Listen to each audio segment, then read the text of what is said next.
Anda masih bersama Jurnal Siang Pemirsa, Dialog Berita 1 akan membahas tentang kondomisasi. Apakah sebuah solusi atau ironi untuk menekan penyebaran HIV/AIDS? Bersama kita sudah ada di studio Sekretaris Komisi Penanggulangan AIDS Nasional, Pak Kemal Siregar, dan juga Ketua Yayasan Kita dan Buah Hati, Ibu Eli Risman.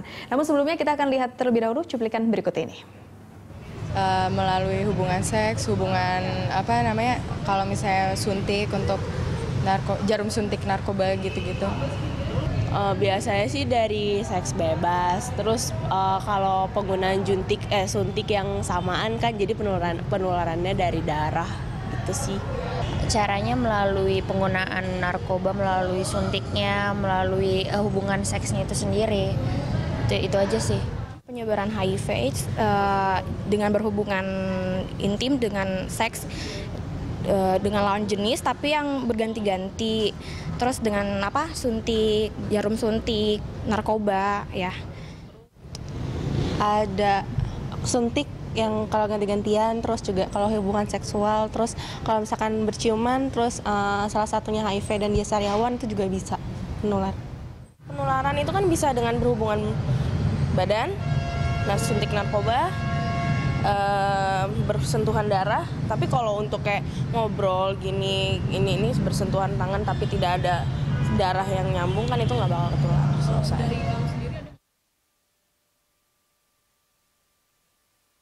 Yang pertama sih jaga diri untuk menghindari hubungan seks bebas di luar nikah. Pokoknya menjaga diri sama memilih teman yang baik.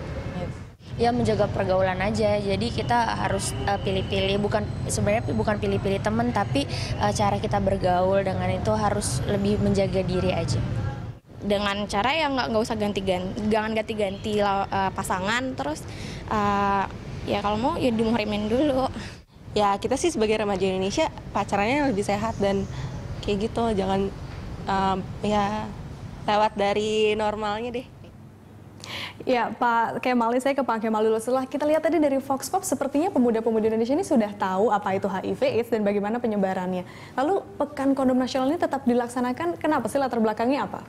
Iya, jadi Pekan Kondom Nasional ini saya kira pertama diselenggarakan oleh DKT dan itu sifatnya dari pertemuan sejak awal itu adalah memberikan edukasi, tidak ada bagi-bagi kondom.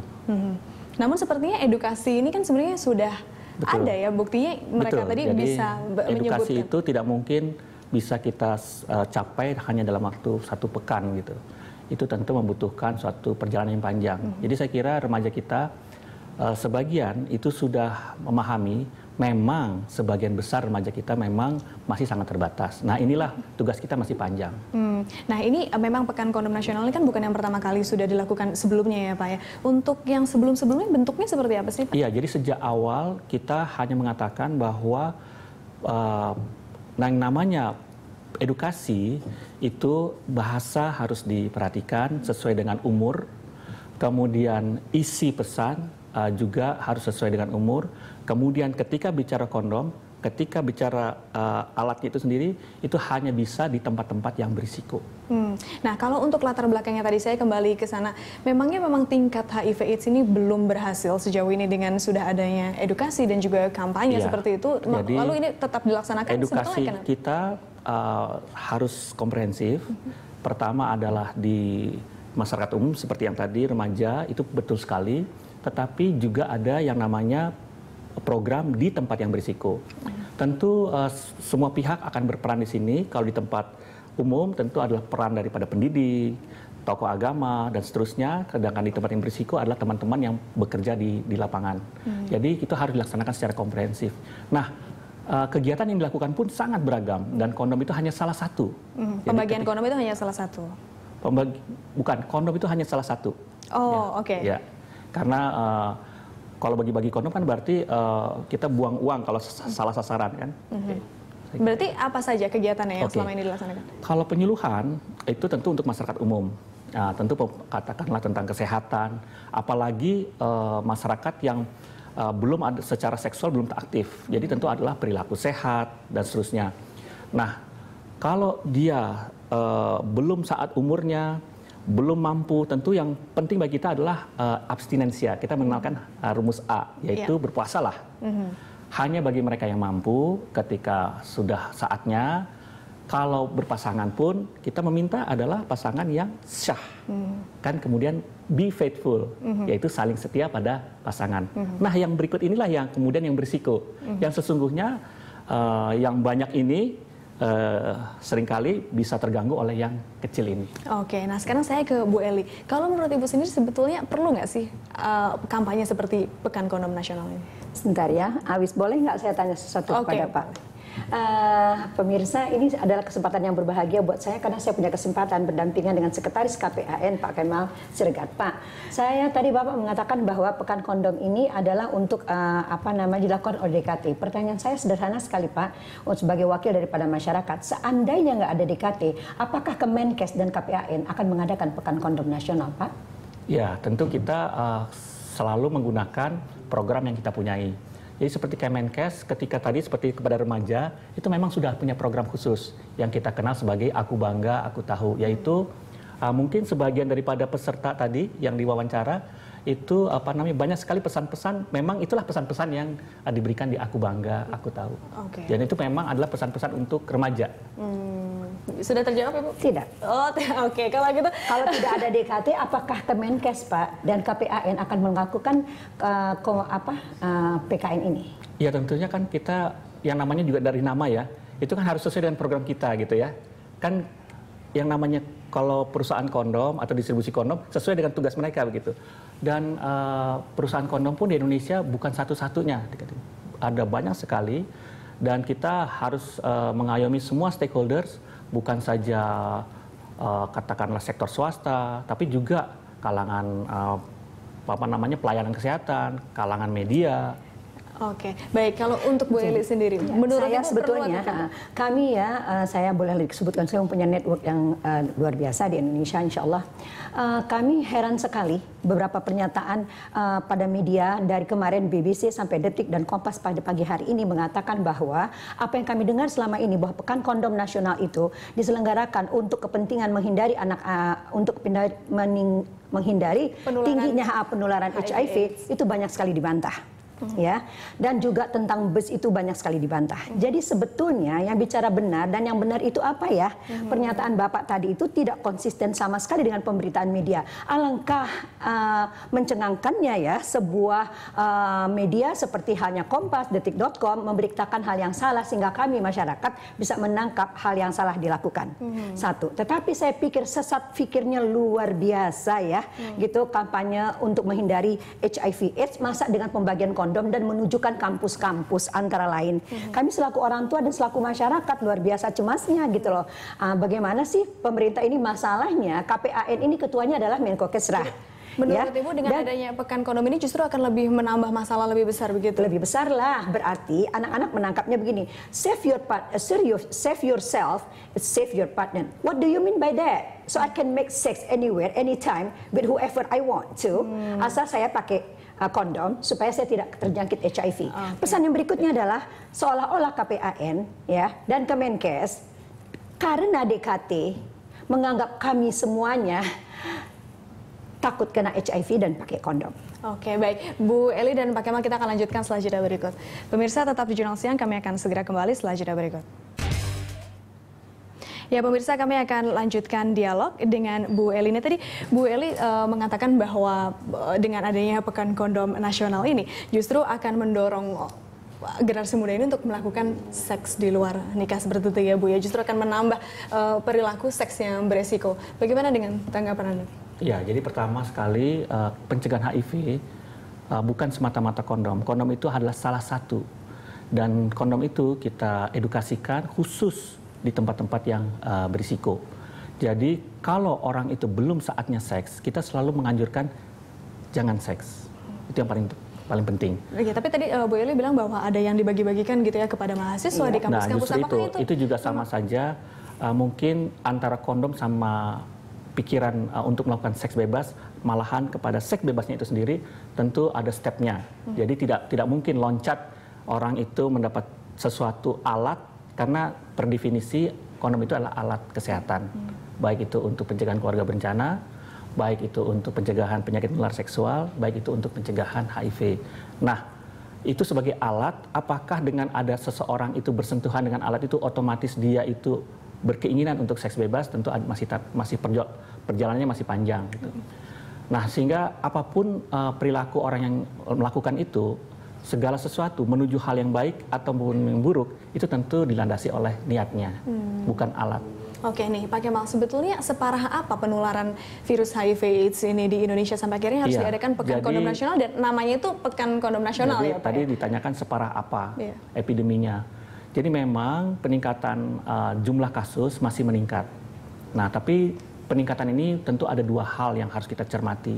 Pertama, memang infeksi masih meningkat. Yang kedua adalah memang pengungkapan kasus memang juga sudah meningkat, karena kita tahu layanan untuk testing itu menjadi sangat banyak, sampai 5 kali lipat dibandingkan 5 tahun yang lalu.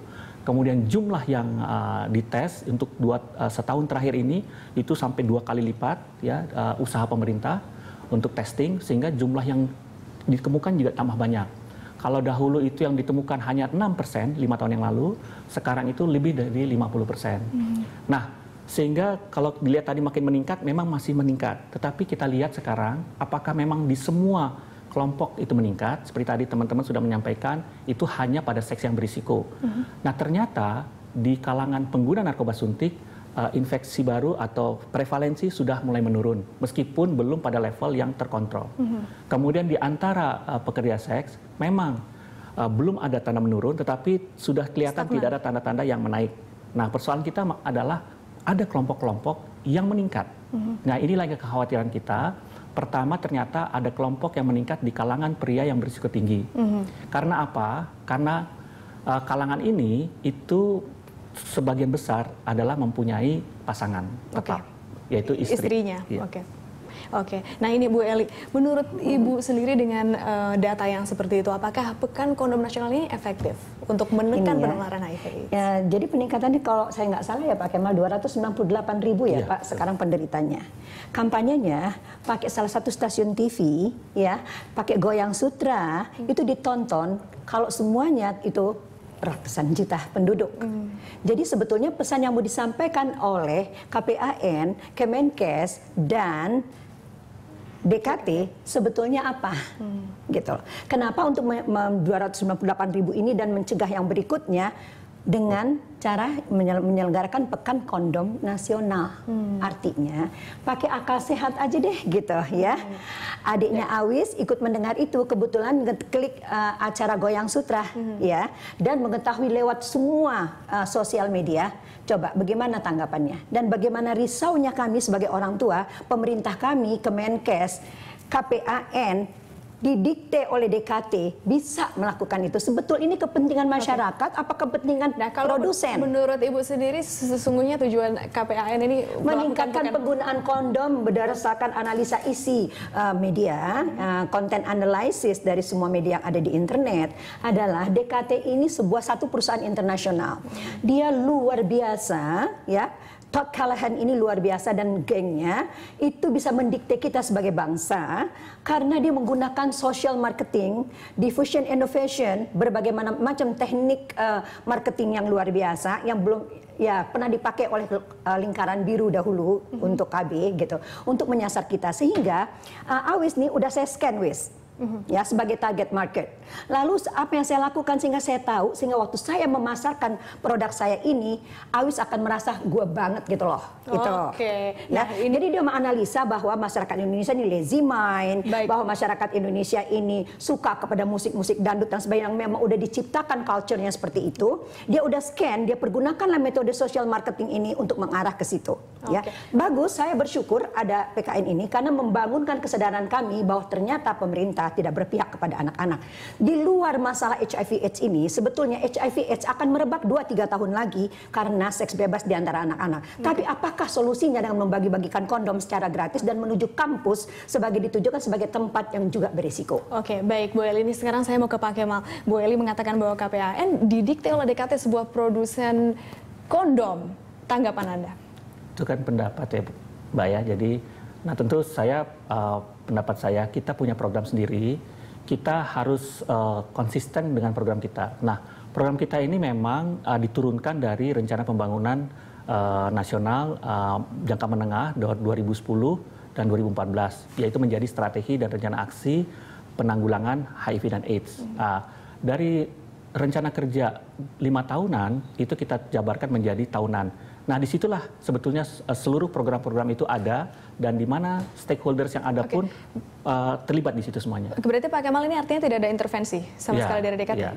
Jadi kita kan partnership itu Pak, partnership Bapak Kemenkes yang menginisiasi diselenggarakan oleh KPAN, kemudian penyelenggaranya DKT, gitu. Jelas media mengatakannya begitu. Pak Kemal silahkan menjawab dulu. Ya, jadi betul sekali partnership tadi memang partnership salah satu strategi yang penting di kita. Tentu kita kalau memang kita punya salah, tentu selalu kita akan terbuka gitu ya. Kita tidak karena stakeholders kita dari semua pihak kok. Jadi dari kalangan agama, dari kalangan politisi, dari kalangan ya tentunya kementerian lembaga ya, termasuk komunitas. Dan saran, kritik itu kita didapatkan dari semua pihak, termasuk komunitas, termasuk itu istilahnya adalah LSM yang sangat kritis sama kita. Kita semua sama kita akhirnya. Ya, partnership yang tadi Ibu katakan tadi itu artinya bukan hanya kalau partnership itu kan bukan harus saling bantu ya. Partnership itu juga termasuk untuk saling mengkritik sehingga kita tetap jalan benar. Baik, gitu. Pak Kemal ini sebenarnya Pekan Kondom Nasional ini targetnya siapa sih? Apakah memang ke anak muda atau orang-orang yang beresiko mungkin? Kenapa pembagiannya ada tadi ke kampus bukan ke kalau target memang betul, saya mencek sendiri, memang mereka targetnya adalah anak muda, tetapi caranya juga kita cek itu adalah edukasi. Oke, baik. Kita akan lanjutkan setelah jeda berikut ya, Pak Kemal dan Bu Eli. Berita satu saya sarankan mengundang podcast. Anda masih bersama Jurnal Siang pemirsa, kami lanjutkan dialog. Ya, ini Bu Eli, tadi Anda mengatakan bahwa dengan adanya Pekan Kondom Nasional ini justru akan menambah masalah. Kira-kira masalah apa saja sih yang akan muncul nantinya? Begini ya, menurut para ahli, kondom tidak selamanya bisa memproteksi dari pori-porinya kuman HIV. Oke. Sekarang ini kita anak-anak kita udah kita tahu bersama, kita nggak usah rahasiain, anak-anak nge-seks di SMP ya terbuka oleh karena kerusakan otak akibat pornografi dan karena narkoba dan karena miras. Jadi kita udah sangat berbahaya kalau diresmikan oleh KPAN untuk perlindungan supaya enggak HIV, membuka kampanye besar-besaran dengan cara gua banget gitu loh. Tadi itu kan berarti anak-anak menangkapnya berbeda. Jangan pikir ya bahwa anak-anak menangkapnya sama dengan pesan yang mereka sampaikan. Pesan ini kan udah dikemas sangat indah dengan social marketing. Ya, jadi anak-anak kita akan sangat terpengaruh. Ya, oleh sebab itu memungkinkan anak untuk nge-seks bebas lebih ini dong, bukan hanya nge-seks bebas aja, orang-orang dewasa juga begitu. Kalau tadi langkah-langkah yang dikemukakan oleh Pak Kemal tadi. Sebelum Pekan Kondom Nasional ini sudah pernah ada kajian belum? Kira-kira dampak sosial apa yang akan muncul setelah adanya Pekan Kondom Nasional ini? Begini ya, terus terang saya tidak melakukan kajian akan akibatnya apa kalau sebelum dibagikan kondom dan setelah dibagikan kondom. Negara lah yang melakukan, kan Kemenkes yang mendukung KPAN, kan Menkokes yang mendukung yang ketuanya. Kalau untuk Pak Kemal sendiri sudah pernah ada kajian untuk efek dari Pekan Kondom Nasional ini mungkin ke depannya, dampak sosialnya? Ya, tadi seperti Ibu katakan tadi kan, kalau Pekan Kondom Nasional ini sebagai social marketing, ya kita harus menilai apakah secara marketing dia meningkatkan sales atau tidak. Nah, tentu kita kan tidak berkepentingan dengan sales ya. Kalau kita mengatakan apakah upaya pemerintah yang selama ini, karena kita kan bukan pelaksana Pekan Kondom Nasional, jadi kita kalau untuk dampak sosial bagi generasi muda seperti apa? Yang kita nilai, yang kita tadi kan kita harus melakukan penelitian ya. Yang kita teliti selama ini adalah dampak dari program yang selama ini kita punya. Nah, dampak yang dari selama ini kita punya, itu kita punya survei 3 tahunan yang namanya survei terpadu perilaku dan apa biologis. saja itu, itu hasilnya? Hasilnya yang seperti saya sampaikan tadi, terjadi penurunan prevalensi HIV di kalangan pengguna narkoba suntik, terjadi mulai melandainya di kalangan pekerja seks, tetapi mulai meningkat di kalangan pria risiko tinggi. Oke, nah ini berarti penularan HIV/AIDS berkurang. Cuman apakah itu tindakan perilaku seks yang beresiko apakah juga berkurang seperti yang generasi muda? Kalau kita lihat perilaku seks yang berisiko itu masih tetap, tetapi yang kita khawatirkan adalah perilaku aman mereka ketika mereka melakukan seks yang berisiko ternyata masih rendah. Ini yang kita khawatirkan, yaitu terutama di kalangan pria yang berisiko tinggi. Sehingga ternyata mereka itulah yang ternyata menderita penyakit menular seksual, penyakit kelamin, dan kemudian baik, kita akan HIV. jeda sebentar. Ya, baik pemirsa, kami akan segera kembali setelah jeda berikut. Sudah aku lakukan saja. Saya sudah janji sama Sapni teman-teman kalau malam ini saya akan lakukan. Harus kan? Buni bodoh tapi lucu.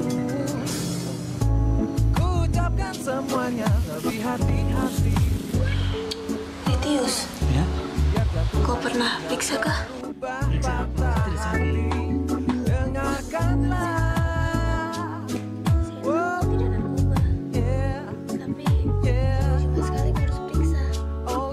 Emang di Wamena nggak ada kondom? Oh, banyak sekali kakak.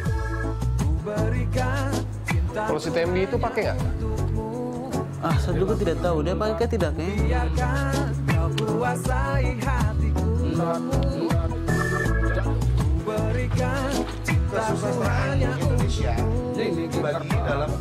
Ya, itu tadi cuplikan film edukasi terkait HIV/AIDS Cinta dari Wamena. Nah, gimana Pak ini rencana ke depannya KPAN untuk mungkin kampanye untuk menekan penularan HIV/AIDS? Iya, jadi kelihatannya peringatan Hari AIDS Sedunia tahun 2013 justru tertutup sama isu-isu seperti ini. Nah, justru tema yang penting pada Hari AIDS Sedunia tahun ini itu adalah lindungi pekerja, yang tadi saya katakan bahwa prevalensi di antara mereka masih meningkat, lindungi keluarga, dan lindungi bangsa. Inilah saya kira ke depan kita tentu tidak bisa bekerja cuma 1 pekan ya. Kita harus bekerja setiap hari selama setahun ini. Pak Kemal, ini kalau dengan Pekan Kondom Nasional ini sudah banyak kontroversi seperti itu ya, ke depannya akan menggunakan metode seperti apa? Apakah yang sama lagi atau tadi ada film Cinta dari Wamena mungkin bisa menjadi salah satu media? Betul sekali. Jadi media untuk edukasi ini banyak sekali. Jadi kalau Pekan Kondom Nasional ini mungkin salah satu yang menjadi isu yang kemudian bukan bagian daripada program kita, ya. Jadi kalau program kita antara lain yang tadi sudah saya sampaikan, itu ada Aku Bangga Aku Tahu, ya.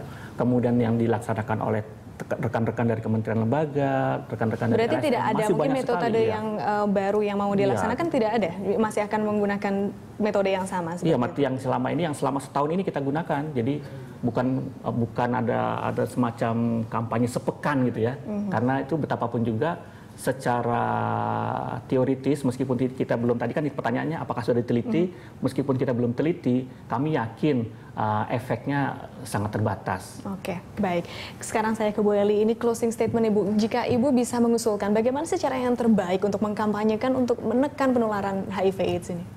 Ya, pertama menggunakan media massa ya. Bapak Kemal pasti tahu lebih baik, lebih bagus. Yang jelas saya menghimbau ke depan tidak ada lagi kampanye kondom gitu.